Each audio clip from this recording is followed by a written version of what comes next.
You're lying in the dark of your bedroom, and your mind plays tricks. The shadows in the corner coalesce, fuse, take shape. A figure. It walks towards you. A woman. Her eyes make contact with yours. But then you blink, and she is gone. There's no one there. But what if the blink didn't work? Many, many bodies were under the roof. Not like today. Do ghosts exist? If not, why do we see them? She stood there, pointing to the spot in the corner. And I said, hello, hello, hello. This is Haunted. Each episode will investigate one person's ghost story. Not just what happened, but why. I could hear someone crossing the room. Hello. There was no sound apart from the slippers. That was the spooky bit. I could hear the slippers crossing the room on the carpet, shuffling.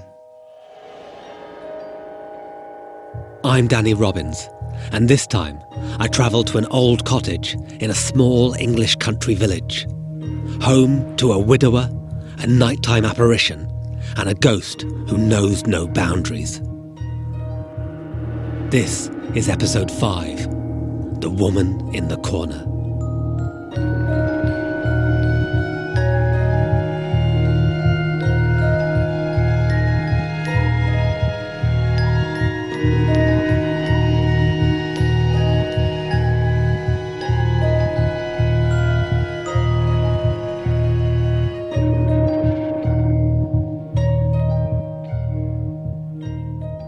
This old village, 500 years old, Danny. We're standing in the middle of the square, overlooking the pub, ye ancient old pub.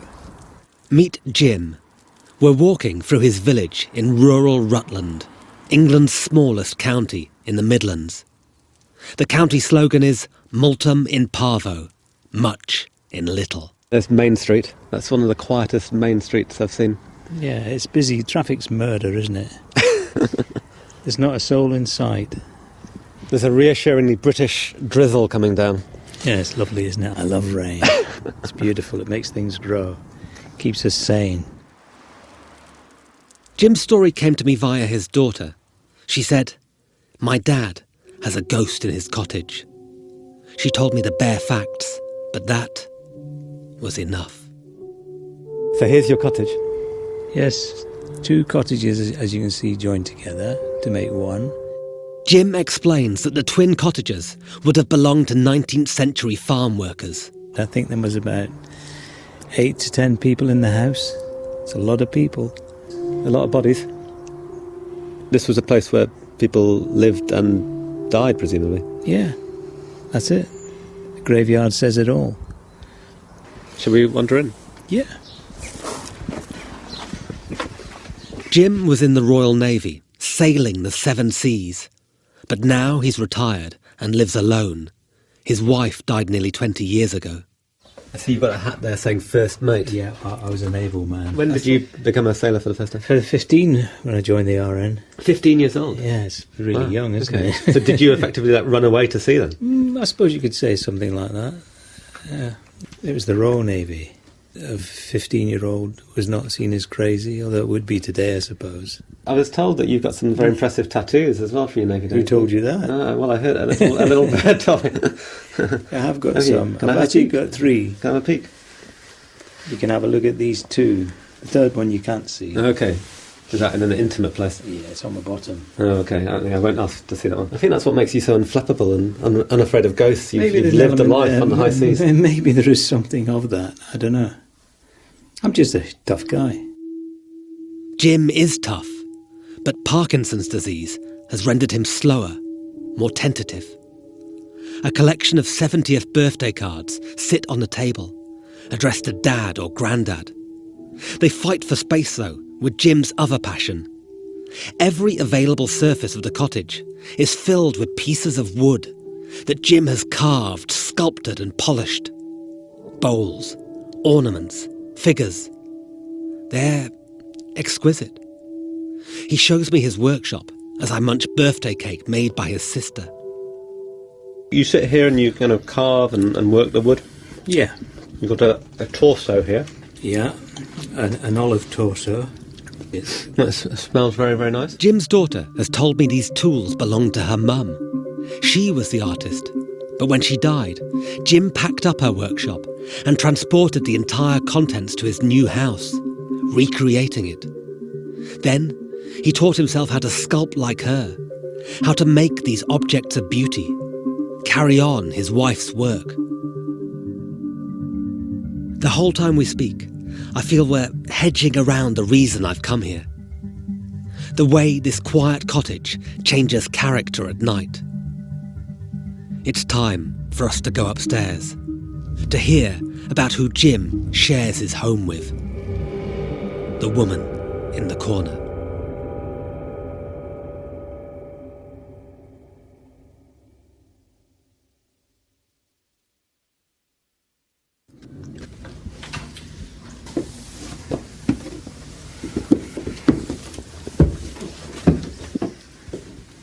Into Jim's bedroom. Here we are. Wow. So, is that a big oak beam up there as well? So, God, it's an old place, isn't it? There's an intimacy to being shown someone's bedroom. It's the place where we lower our guard. In sleep, we are vulnerable. Jim's Parkinson's medication lies on the bedside table, next to books on art. But there is something odd about Jim's bedroom. It has 2 doors, one on either side of the room. If there's 2 doors to a bedroom, it's slightly unusual, isn't it? Every bedroom has a door, an entry point and an exit point, not 2 doors. 2 ways in and out. It makes the bedroom a passageway between the 2 cottages, now fused together. There isn't space in the room for a chair, so we sit on the bed, and Jim begins to tell me his story. I was just lying in bed, just half asleep, I think, kind of awake. I could feel someone else in the room, and I could hear, all of a sudden, someone crossing the room, slippers shuffling on the carpet. I thought, hello? I actually said hello, and there was someone standing in the corner of the bedroom, just looking at me. She was a lady, she was thin, and it was very dark. She had long black hair down to her waist as far as I could make out. And I said, hello, hello, hello. There was no sound apart from the slippers. That was the spooky bit. I could hear the slippers crossing the room on the carpet, shuffling. And she stood there, pointing to the spot, the corner. Was she facing you? Yeah, she was actually standing looking at me. Can you remember her face? No, it was just hazy. It wasn't clear, I couldn't see well. But it was clear to me it was a woman with long black hair with a skirt that had just shuffled across the room. Many nights I have lain in bed and felt that frisson of fear at the thought the shadows might come to life. Perhaps in these moments, when our sane, rational sides are submerged under cover of darkness, when a blanket offers our only protection from the terrors of the night. Perhaps all our bedrooms have 2 doors. One to the light and safety of the corridor, the stairs, the real world, and one to our fears. For sceptics, it may be the remnants of the primal instinct that made our ancestors sleep by the fire, knowing that the darkness was filled with predatory eyes. Or is it the lurking dread that the present may not have sole claim to a building, that sometimes the past makes itself known? Did you get a sense that she knew this room? Yeah, I got a sense that she belonged here. She wasn't a stranger? No. What she was wearing was homely clothes. And she definitely had slippers on. By the sound of her sliding across the floor. Did you expect an answer when you were saying hello? I didn't know what to expect. It was as clear as day. Would you have thought something like that was possible? No. No. No. And having seen her, you're convinced that it is? Definitely. There's something that's always troubled me about ghosts. Why, in the vast majority of cases, do they come at night? Especially those who haunt the people they know. It would be so much more effective to appear when we're awake and compos mentis. To materialise at breakfast and say, "Hi, honey. I just wanted to let you know I'm okay. I'm happy on the other side." Why come when we are at our most vulnerable and disoriented? Deborah Hyde is the editor of the Skeptic magazine. I met her to discuss Jim's story. I didn't doubt that he had seen what he said he saw, but I wanted to know what a skeptic would make of it, what possible reasons she could offer. If I said to you, Deborah, Yes. as a skeptic, do ghosts exist, what would you say? They might, but the chances are so small, and we have such good explanations for the so-called evidence that is produced. I personally can't believe in them. Why do people see them? Because we are optimised for survival, not truth. We see the world in an imperfect way. Deborah may not believe in ghosts, but she agrees nighttime can be a scary place. She tells me she suffers from something called sleep paralysis, and she thinks it may have a bearing on Jim's story. Sleep paralysis is a case where your sleeping and your waking conditions collide. So when you're asleep, you're used to the idea that you're hallucinating, you're seeing very strange things in your dreams. Your body is breathing in a very shallow manner because your body doesn't need much energy.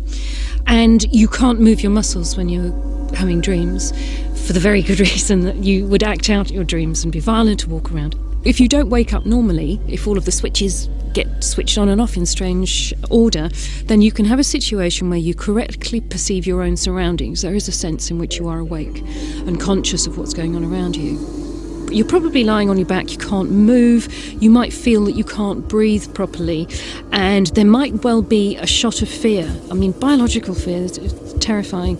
Hallucinations are very common. Old women, the theme of old women for some reason is very common, and people sometimes imagine these creatures sitting astride them or astride their chest and stopping them breathing properly. It's given rise to an awful lot of mythology over the years. In the Salem witch trials, Cotton Mather wrote about a man called Richard Comyn, who was what he called hag-ridden or witch-ridden by Bridget Bishop and 3 other women. And she was hanged for witchcraft, so this gets quite serious. It's led to accounts of ghosts, accounts of witches, accounts of incubi and succubi, which were medieval sexual demons.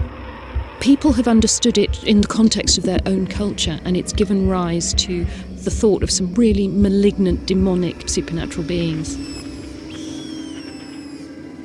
So could this be an explanation for what Jim saw? Is the old woman in the corner the product of his sleeping and waking worlds colliding? A hallucination no less shocking than a ghost. But Jim is convinced he was awake. And there's something else. His calmness, his refusal to be scared, feels at odds with the classic image of sleep paralysis. If this was a case of night terrors, it didn't work on him. I wasn't over freaked out. I just had a feeling it could have been an ex-resident of the house. So this was her house as well as mine, if you like. I don't see any reason to be too alarmed about it. She wasn't threatening or anything. She was just there, like she kind of belonged here. And you feel relaxed about cohabiting with a ghost? I don't think about it. I've got other things to think about. If they're there, so what, you know? I'm finding it hard to judge if Jim is genuinely unfazed by his experience. Does the woman in the corner play on his mind more than he makes out? Because we have only heard part of Jim's story. Coming up, the ghost gets intimate. Someone got into bed. Someone gets into bed with me.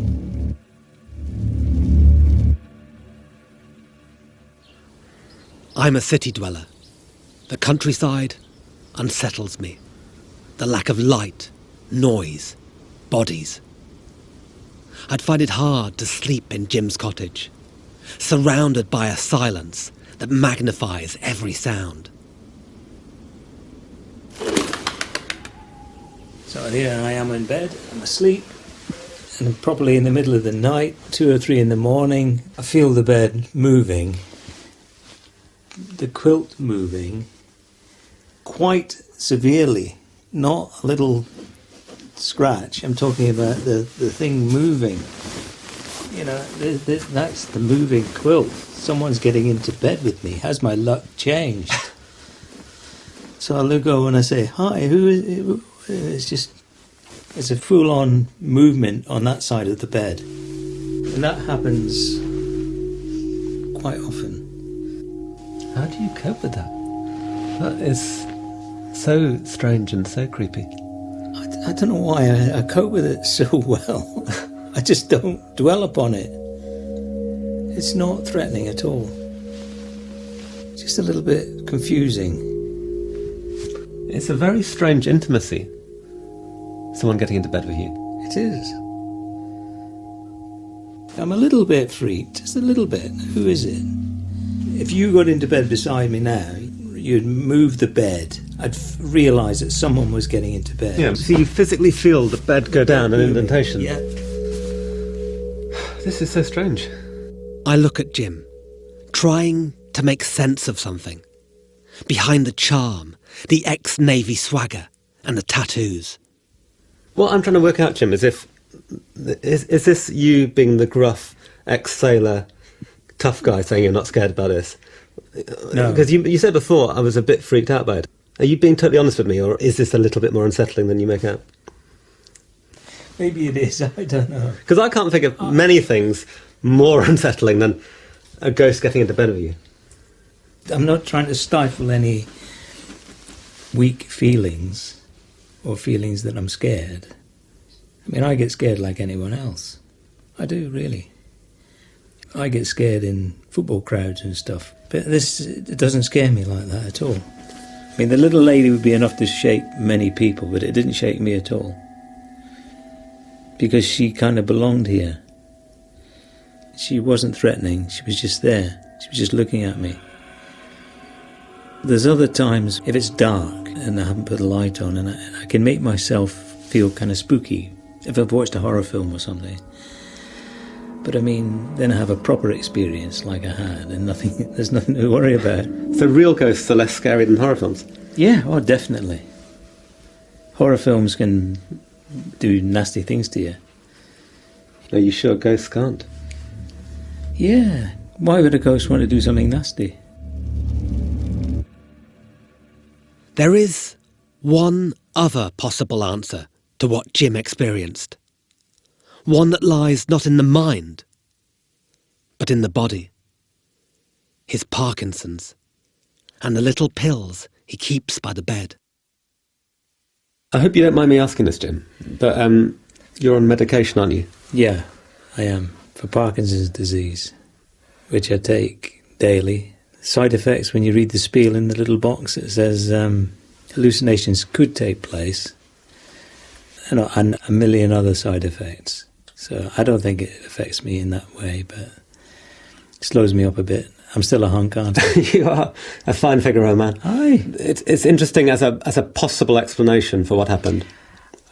Depends how you look at it. Yeah, I suppose you could say that. You don't think it's connected, then? No, I don't think so. If what you saw and felt in the bedroom had a medical explanation, would you find that reassuring or not? Wrong answer, but it wouldn't bug me at all. Mm-hmm. How it's seen, I don't care. I don't need reassuring, or I'm not freaked out. But it's been described as how it happened, and that was it. Like sleep paralysis, the medication is a possible explanation, though there's no evidence Jim has suffered side effects. The Parkinson's may have dulled him physically, but he is still as sharp as the chisels he keeps in his workshop, as solid as the wooden sculptures that fill the house. I walk around them again before I leave, running my hands over the smooth, polished surfaces, admiring their beauty. As constant as the growth rings that run through and round the blocks of wood, Jim's artworks are an unbroken continuation of his wife's work. I used to think, you're recording now. I used to think maybe it was just wishful thinking, maybe longing for someone to come and join you in bed. This is getting a bit personal now. But it's great to share your bed with someone that you love, etc. And I thought perhaps it was my subconscious. Is it that? But the whole aspect of the bed moving and the duvet and the rustle is there. And you look across, and has the quilt moved? Yes. Someone's tried to get into bed with me. Who is it? Hello? There's no one there. Hallucination. Ghost. 2 doors into one room. The famous English ghost hunter Harry Price, who in the first half of the 20th century straddled the roles of skeptic and believer, and spawned our image of the paranormal investigator camped out in haunted houses, once said, "The question, do you believe in ghosts, is one of the most ambiguous that can be asked. But if we take it to mean, do you believe that people can sometimes experience apparitions? The answer is that they certainly do."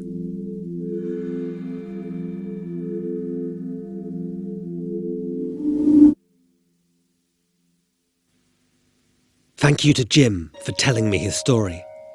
If you've had a ghostly experience, we'd like to hear from you. Send an email to haunted@panoply.fm or find me on Twitter or Facebook. Thank you to everyone who's reviewed or rated the show so far. If you've enjoyed it, please tell someone you know. Haunted is a chalk and blade production for Panoply. It was written and presented by me, Danny Robbins. The producers are Ruth Barnes, Laura Sheeter and Simon Barnard. Music and sound design is by Pascal Wise. Jesse Brown painted our artwork. Special thanks to Ryan Dilley and Andy Bowers at Panoply. Until next time, sleep well.